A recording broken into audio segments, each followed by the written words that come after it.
দিবেন। সূরা আল হাজ আয়াত 23, নিশ্চয়ই যারা বিশ্বাস করে সৎ কাজ করে আল্লাহ তাদের প্রবাহমান ঝর্ণাধারা শোভিত জান্নাতে প্রবেশাধিকার দিবেন।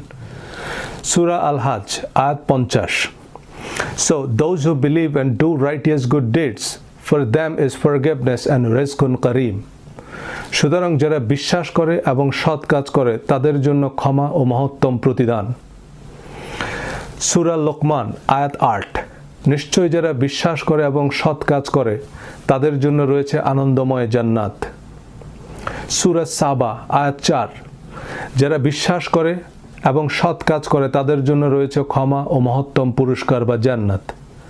সূরা ফাতির আয়াত 7, যারা বিশ্বাস করে এবং সৎ কাজ করে তাদের জন্য রয়েছে ক্ষমা ও মহত্তম পুরস্কার বা জান্নাত। সূরা ফুসসিলাত আয়াত 8, যারা বিশ্বাস করে এবং সৎ কাজ করে তাদের জন্য রয়েছে অন্তহীন পুরস্কার